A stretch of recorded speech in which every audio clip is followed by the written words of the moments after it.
संसद में किताब को लेकर सियासी संग्राम जारी है। पूर्व आर्मी चीफ की किताब को लेकर राहुल गांधी के हमलों पर आज बीजेपी सांसद निशिकांत दुबे ने पलटवार किया। निशिकांत दुबे ने कहा कि राहुल गांधी ने संसद को बंधक बनाकर रखा है।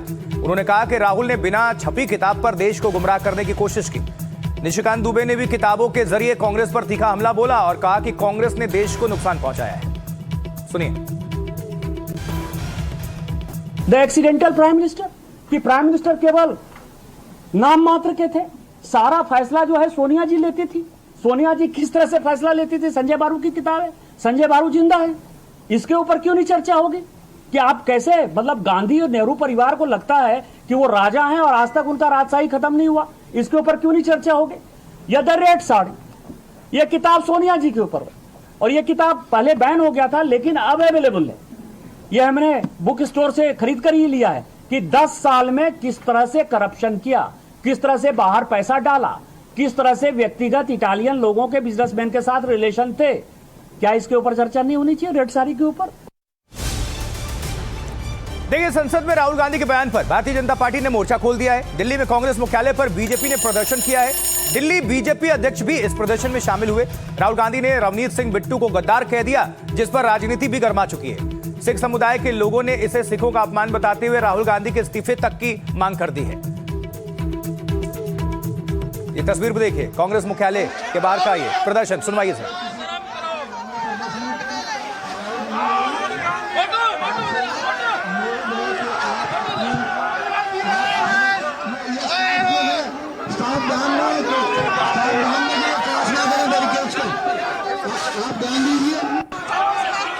तो ये जो विरोध प्रदर्शन हो रहा है, प्रोटेस्ट हो रहा है, इसकी शुरुआत कहां से हुई? आइए वो तस्वीर आपको दिखाते हैं जब रवनीत बिट्टू गुजर रहे थे संसद भवन में प्रवेश करने के लिए और राहुल गांधी उनसे कहते, सुनिए जरा। अरे आप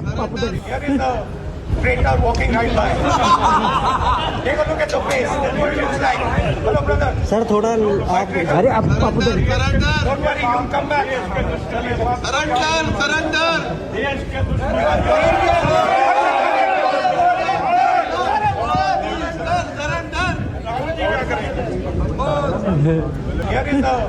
Traitor walking right by. Take a look at the face. What it looks like. Hello, brother. Sir थोड़ा आप, अरे आप Don't worry, you'll come back.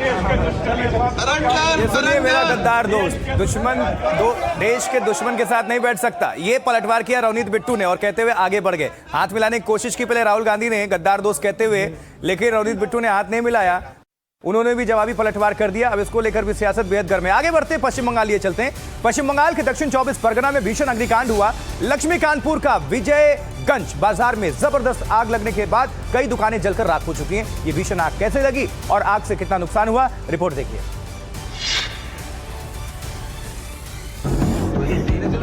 आग की ऊंची लपटें, दुकानों के शटर से निकलता धुआं। भयावह आग की ये तस्वीरें दक्षिण 24 परगना के लक्ष्मीकांतपुर इलाके की हैं, जहां विजयगंज बाजार में आधी रात जब लोग गहरी नींद में थे, तब बिजली की एक चिंगारी ने विजयगंज बाजार में कोहराम मचा दिया। बाजार के एक हिस्से में लगी आग ने देखते ही देखते विकराल रूप धारण कर लिया और देखते ही देखते पूरा बाजार आग के शोलों में तब्दील हो गया। बताया जा रहा है कि एक दुकान में शॉर्ट सर्किट के बाद लगी आग ने आसपास की कई दुकानों को अपनी चपेट में ले लिया और देखते ही देखते दुकानदारों की आंखों के सामने उनकी मेहनत की कमाई राख के ढेर में बदल गई। स्थानीय लोगों की माने तो आग इतनी तेजी से फैली कि किसी को संभलने का मौका तक नहीं मिला। जानकारी मिलने पर दमकल विभाग की कई गाड़ियां मौके पर पहुंची और 2 घंटे से ज्यादा मशक्कत के बाद आग पर काबू पाया, लेकिन तब तक करोड़ों का माल जलकर खाक हो चुका था। देखिए, ग्रेटर नोएडा में 2 महिलाओं के बीच कुत्ते को लेकर जंग हो गई। हालांकि अक्सर आजकल सोसाइटीज में हो रहा है, लेकिन इस झगड़े के दौरान जिस तरह की भाषा का इस्तेमाल हुआ उसने सबको शर्मिंदा कर दिया। पूरा मामला देखिए जरा। जानवर के लिए 2 इंसान सारी मर्यादा भूल गए, एक दूसरे को गंदी गंदी गालियां दे रहे हैं। वीडियो ग्रेटर नोएडा की एक सोसाइटी का है, जहां समाज के पढ़े लिखे लोग रहते हैं, लेकिन इसी अमरपाली गोल्फ होम्स में 2 महिलाएं डॉगी को लेकर एक दूसरे को ऐसी गालियां दे रही हैं, जिसे सुनकर किसी की भी आंखें शर्म से झुक जाए।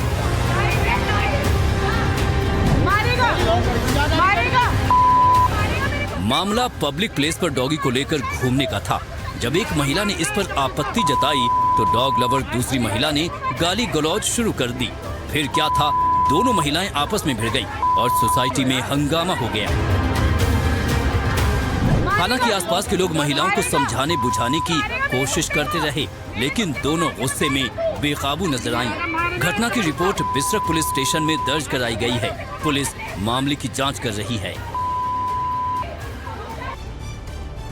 बादशाह इतनी अभद्र थी कि हम पूरा सुनवा भी नहीं सकते। अब बीप जहां लगा आपने समझ ही लिया कि क्या कहा गया होगा। आगे बढ़ते हैं। देखिए, समाज से मिलने वाले ताने और कमेंट्स कई बार सामने वाले के दिल में इतना चुभ जाते हैं कि वो प्रतिशोध में किसी भी हद तक चले जाते हैं। उत्तर प्रदेश के मैनपुरी में जो कुछ भी हुआ वो इसी का परिणाम था, नतीजा था। लेकिन ये मैटर क्या है, देखते हैं जरा। मर्डर करने के बाद आरोपी आनंद ने बताया कि महेश चंद्र और उसकी पत्नी अनीता देवी बार बार आनंद को उसकी बहन के घर से भाग जाने का ताना मारते थे। आनंद को ये बात इतनी चुभी कि उसने दोनों को मौत के घाट उतारने का प्लान बना लिया। हैरानी की बात यह है कि मर्डर प्लान में मृतक का चचेरा दामाद अर्जुन भी शामिल हो गया। घटना को कोई और रंग देने के लिए पहले लूटपाट की गई, फिर हत्या को अंजाम दिया। हालांकि पुलिस पूरे मामले को लूटपाट की थियरी मान रही है। निश्चित तौर पे जो शादी होने वाली थी और उनके बाद जो ये संभावना थी कि सोने चांदी मिलेंगे, तो लूट और चोरी का तो संभावना ये थी।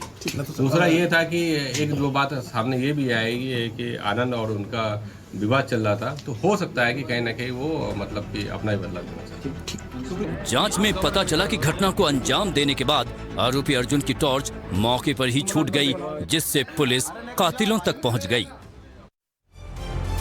देखिए जरा समाज को क्या हो गया, किस हनक में ये रहते हैं। एक तस्वीर दिखा रहे हैं, पहले ये देखिए जरा। ये खबर राजस्थान से, जहां के बाड़मेर इलाके से झकझोर देने वाली खबर है। पानी पी रहे इस बेबस बुजुर्ग को एक बदमाश ने इतना पीटा कि वो लहूलुहान हो गए। देखिए ये बुजुर्ग के साथ बेरहमी, पूरी खबर देखिए पूरी तस्वीरों के साथ।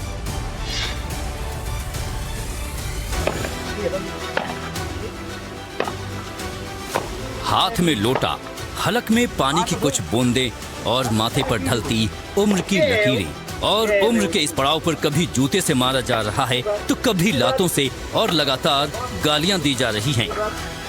उतरबा गांव की इस तस्वीर ने पूरे राजस्थान को झकझोर दिया है।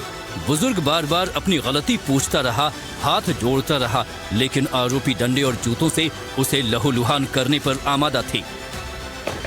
बुजुर्ग की गुहार से भी उसका दिल नहीं पसीजा। ये वीडियो जैसे ही सोशल मीडिया पर आया, लोगों का गुस्सा सातवें आसमान पर पहुंच गया। कांग्रेस नेता फतेह खान ने इसे शर्मनाक बताते हुए पुलिस से तुरंत गिरफ्तारी की मांग की, जिसके बाद पुलिस ने कार्रवाई करते हुए केस दर्ज किया। आरोपी को गिरफ्तार कर सलाखों के पीछे भेज दिया गया है।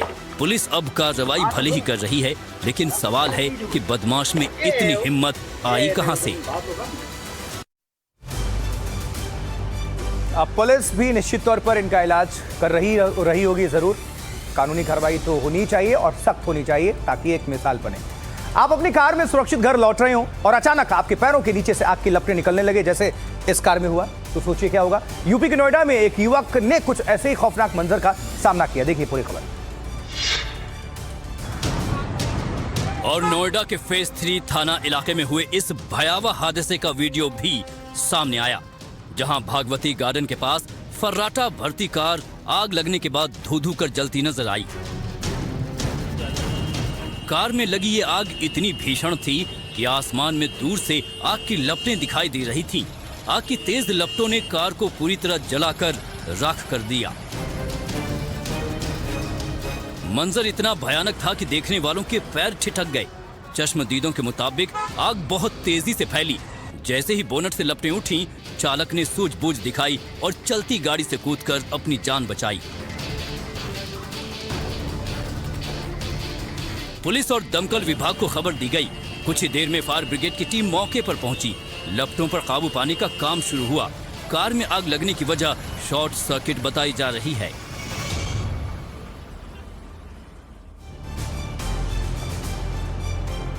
असम के गुवाहाटी से एक हैरान कर देने वाली खबर आई। यहां घर में काम करने वाली एक बच्ची को तरह तरह की यातना दी जा रही थी। मौके पर पहुंची रेस्क्यू टीम ने जो मंजर देखा वो स्तब्ध करने वाला था। देखिए जरा।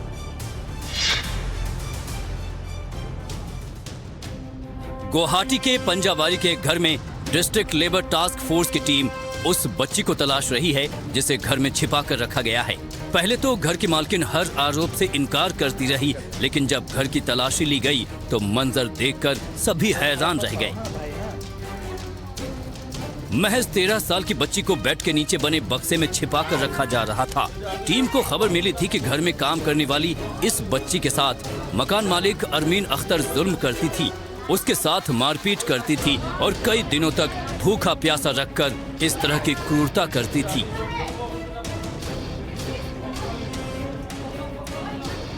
बच्ची के बेड से बरामद होने का वीडियो वायरल होने के बाद स्थानीय लोग आक्रोशित हैं। पूछताछ के बाद पता चला कि ये बच्ची पिछले 6 साल से इस घर में बाल मजदूरी का काम कर रही थी। पुलिस ने महिला के खिलाफ कार्रवाई शुरू कर दी है।